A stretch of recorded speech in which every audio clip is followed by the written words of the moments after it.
नमस्कार मित्रों, गर्भ गीता बहुत ही अनोखा ग्रंथ है। इसमें संपूर्ण ज्ञान समाहित है। श्री कृष्ण भगवान जी का वचन है कि जो प्राणी इस गर्भ गीता का सद्भावना से विचार मनन करता है वह फिर गर्भवास में नहीं आता है।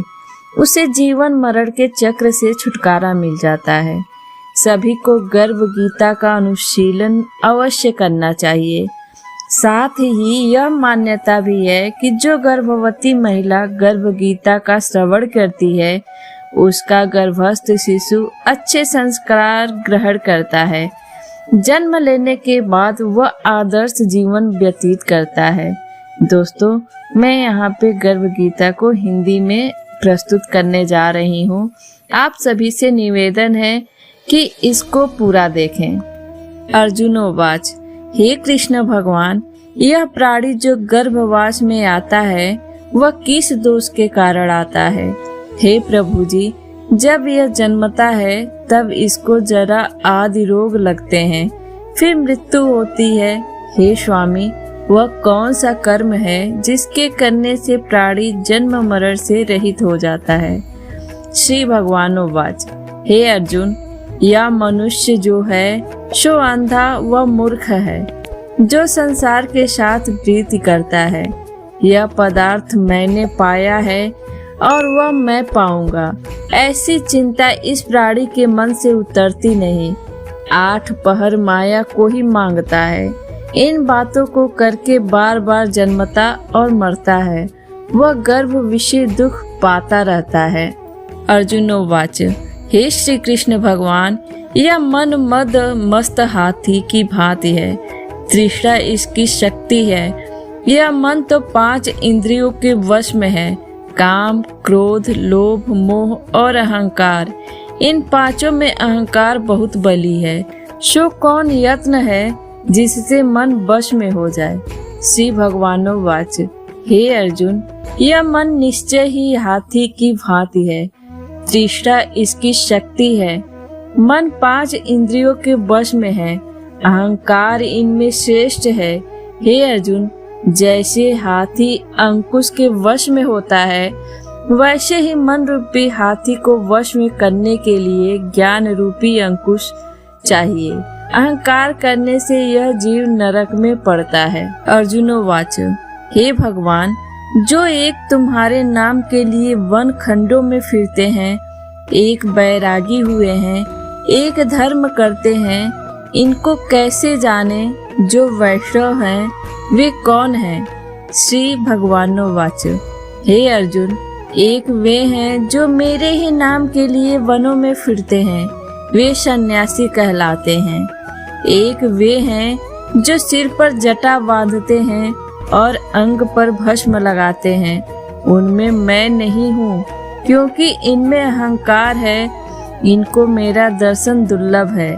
अर्जुनोवाच, हे भगवान, वह कौन सा पाप है जिससे स्त्री की मृत्यु हो जाती है? वह कौन सा पाप है जिससे पुत्र मर जाता है? और नपुंसक कौन पाप से होता है? श्री भगवानोवाच, हे अर्जुन, जो किसी से कर्ज लेता है और देता नहीं, इस पाप से उसकी औरत मरती है। और जो किसी की अमानत रखी हुई वस्तु पचा लेता है उसके पुत्र मर जाते हैं। जो किसी का कार्य किसी के गोचर आए पड़े और वह जबानी कहे कि मैं तेरा कार्य सबसे पहले कर दूंगा, पर समय आने पर उसका कार्य न करे, इस पाप से नपुंसक होता है। ये बड़े पाप हैं। अर्जुनोवाच, हे भगवान, कौन पाप से मनुष्य सदैव रोगी रहता है? किस पाप से गधे का जन्म पाता है? स्त्री का जन्म तथा टट्टू का जन्म क्यों कर पाता है? और बिल्ली का जन्म किस पाप से होता है? श्री भगवानोवाच, हे अर्जुन, जो भी मनुष्य कन्या दान करते हैं और इस दान में मूल्य लेते हैं वे दोषी हैं। वे मनुष्य सदा रोगी रहते हैं। जो विषय विकार के वास्ते मदिरा पान करते हैं वे टट्टू का जन्म पाते हैं, और जो झूठी गवाही भरते हैं वे औरत का जन्म पाते हैं। जो औरतें रसोई बना के पहले आप भोजन कर लेती हैं और पीछे परमेश्वर को अर्घ दान करती हैं, तो वे बिल्ली का जन्म पाती हैं। और जो मनुष्य अपनी झूठी वस्तु दान करते हैं, वे औरत का जन्म पाते हैं। वह गुलाम औरतें होती हैं। अर्जुनोवाच, हे भगवान, कई मनुष्यों को आपने सुवर्ण दिया है, सो उन्होंने कौन सा पुण्य किया है? और कई मनुष्यों को आपने हाथी, घोड़ा, रथ दिए हैं, उन्होंने कौन सा पुण्य किया है? श्री भगवानोवाच, हे अर्जुन, जिन्होंने स्वर्ण दान किया है, उनको घोड़े वाहन मिलते हैं। जो परमेश्वर के निमित्त कन्या दान करते हैं, सो पुरुष का जन्म पाते हैं। अर्जुनोवाच, हे भगवान, जिन पुरुषों के अंदर विचित्र देह है, उन्होंने कौन सा पुण्य किया है? किसी किसी के घर संपत्ति है, कोई विद्यावान है, उन्होंने कौन सा पुण्य कार्य किया है? श्री भगवानोवाच, हे अर्जुन, जिन्होंने अन्न दान किया है, उनका सुंदर स्वरूप है। जिन्होंने विद्या दान किया है, वे विद्यावान होते हैं। जिन्होंने संतों की सेवा की है, वे पुत्रवान होते हैं। अर्जुनोवाच, हे भगवान, किसी को धन से प्रीति है, कोई स्त्रियों से प्रीति करते हैं, इसका क्या कारण है, समझाकर कहिए। श्री भगवानोवाच, हे अर्जुन, धन और स्त्री सब नाश रूप हैं, मेरी भक्ति का नाश नहीं है। अर्जुनोवाच, हे भगवान, यह राजपाट किस धर्म के करने से मिलता है? विद्या कौन सा धर्म करने से मिलती है? श्री भगवानोवाच, हे अर्जुन, जो प्राणी काशी में निष्काम भक्ति से तप करते हुए देह त्यागते हैं, वे राजा होते हैं। और जो गुरु की सेवा करते हैं, वे विद्यावान होते हैं। अर्जुनोवाच, हे भगवान, किसी को धन अचानक बिना किसी परिश्रम से मिलता है, सो उन्होंने कौन सा पुण्य कार्य किया है? श्री भगवानोवाच, हे अर्जुन, जिन्होंने गुप्त दान किया है, उनको धन अचानक मिलता है। जिसने परमेश्वर का कार्य और पराया कार्य संवारा है, वे मनुष्य रोग से रहित होते हैं। अर्जुनोवाच, हे भगवान, कौन पाप से अमली होते हैं और कौन पाप से गूंगे होते हैं और कौन पाप से कुष्ठी होते हैं? श्री भगवानोवाच, हे अर्जुन, जो आदमी नीच कुल की स्त्री से गमन करते हैं, वो अमली होते हैं। जो गुरु से विद्या पढ़कर मुकर जाते हैं, वो गूंगे होते हैं। जिन्होंने गौ घात किया है, वे कुष्ठी होते हैं। अर्जुनोवाच, हे भगवान, जिस किसी पुरुष की देह में रक्त का विकार होता है, वह किस पाप से होता है? और दरिद्र होते हैं किस को खंडवायु होती है, और कोई अंधे होते हैं तो कोई पंगु होते हैं। सो कौन से पाप से रहित होते हैं? और कई स्त्रियां बाल विधवा होती हैं, तो यह किस पाप से होती हैं? श्री भगवानोवाच, हे अर्जुन, जो सदा क्रोधवान रहते हैं, उन्हें रक्त विकार होता है। जो लोग लीन रहते हैं, वे सदा दरिद्री होते हैं। जो कुकर्मी ब्राह्मण को दान देते हैं, उनको खंडवायु होती है। और जो पराई स्त्री को नंगी देखते हैं, गुरु की पत्नी को कुदृष्टि से देखते हैं, वो अंधे होते हैं। जिसने गुरु और ब्राह्मण को लात मारी है, वो लंगड़ा व पंगु होता है। जो औरत अपने पति को छोड़कर पराये पुरुषों से संग करती है, सो वह बाल विधवा होती है। अर्जुनोवाच, हे भगवान, तुम पर ब्रह्म हो, तुमको नमस्कार है। पहले मैं आपको संबंधी जानता था, परंतु अब मैं ईश्वर रूप जानता हूँ। हे पर ब्रह्म, गुरु दीक्षा कैसी होती है, सो कृपा कर मुझको कहो। श्री भगवानोवाच, हे अर्जुन, तुम धन्य हो, तुम्हारे माता पिता भी धन्य हैं, जिनके तुम जैसा पुत्र है। हे अर्जुन, सारे संसार के गुरु जगन्नाथ है।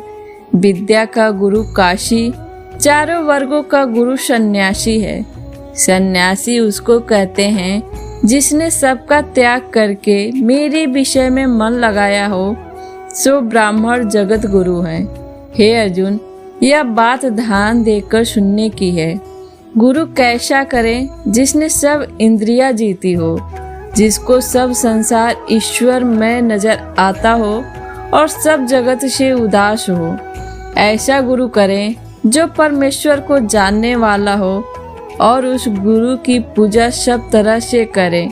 हे अर्जुन, जो गुरु का भक्त होता है और जो प्राणी गुरु के सम्मुख होकर भोजन करते हैं, उनका भजन करना सफल है। जो गुरु से विमुख है, उनको सप्तग्रास मारे का पाप है। गुरु से विमुख प्राणी दर्शन करने योग्य नहीं होते। जो गृहस्थी संसार में गुरु के बिना है, वो चांडाल के समान है। जिस तरह मंदिरा के भंडार में जो गंगा जल है वह अपवित्र है, इसी तरह गुरु से विमुख भक्ति का भजन सदा अपवित्र होता है। उसके हाथ का भोजन देवता भी नहीं लेते। उसके सब कर्म निष्फल हैं। कुकर, शुकर, गंधर्व, काक, ये सब की सब योनियां बड़ी खोटी योनियां हैं। इन सब से वह मनुष्य खोटा है जो गुरु नहीं करता। गुरु बिना गति नहीं होती, वह अवश्य नरक को जाएगा। गुरु दीक्षा बिना प्राणी के सब कर्म निष्फल होते हैं। हे अर्जुन, जैसे चारों वर्णों को मेरी भक्ति करना योग्य है, वैसे गुरुधार के रूप गुरु की भक्ति करना योग्य है। जैसे गंगा नदियों में उत्तम है, सब व्रतों में एकादशी का व्रत श्रेष्ठ है, वैसे ही हे अर्जुन, शुभ कर्मों में गुरु सेवा उत्तम है। गुरु दीक्षा बिना प्राणी पशु योनि पाता है। जो धर्म भी करता है, सो पशु योनि में फल भोगता है। वह 84 योनियों में भ्रमण करता रहता है। अर्जुनोवाच, हे श्री कृष्ण, हे भगवान, गुरु दीक्षा क्या होती है? भगवानोवाच, हे अर्जुन, धन्य जन्म है उसका जिसने यह प्रश्न किया है। तू धन्य है। गुरु दीक्षा के 2 अक्षर हैं, हरि ओम। इन अक्षरों को गुरु कहता है। यह चारों वर्णों को अपनाना श्रेष्ठ है। हे अर्जुन, जो गुरु की सेवा करता है उस पर मेरी प्रसन्नता है। वह 84 योनियों से छूट जाएगा, जन्म मरण से रहित हो, नरक नहीं भोगता। जो प्राणी गुरु की सेवा नहीं करता, वह 3.5 करोड़ वर्ष तक नरक भोगता है। जो गुरु की सेवा करता है, उसको कई अश्वमेघ यज्ञ के पुण्य का फल मिलता है। गुरु की सेवा मेरी सेवा है। हे अर्जुन, हमारे तुम्हारे संवाद को जो प्राणी पढ़ेंगे और सुनेंगे, वो गर्भ के दुख से बचेंगे। उनकी 84 योनियां कट जाएंगी। इसी कारण इस पाठ का नाम गर्भ गीता है। श्री कृष्ण भगवान जी के मुख से अर्जुन ने श्रवण किया है। गुरु दीक्षा लेना उत्तम कर्म है। उसका फल यह है कि नरक की 84 योनियों से जीव बचा रहता है। भगवान बहुत प्रसन्न होते हैं। दोस्तों, अगर आपको मेरी ये वीडियो पसंद आई हो तो लाइक करें और ज़्यादा से ज़्यादा शेयर करें। और अगर कोई सुझाव देना चाहते हैं तो कमेंट के माध्यम से हमें अपना सुझाव ज़रूर दें। और मेरे चैनल को सब्सक्राइब करना बिल्कुल ना भूलें और साथ ही साथ बेल आइकन प्रेस कर लें, ताकि जब भी मैं ऐसी वीडियो अपलोड करूं तो आपको सबसे पहले मिले। धन्यवाद।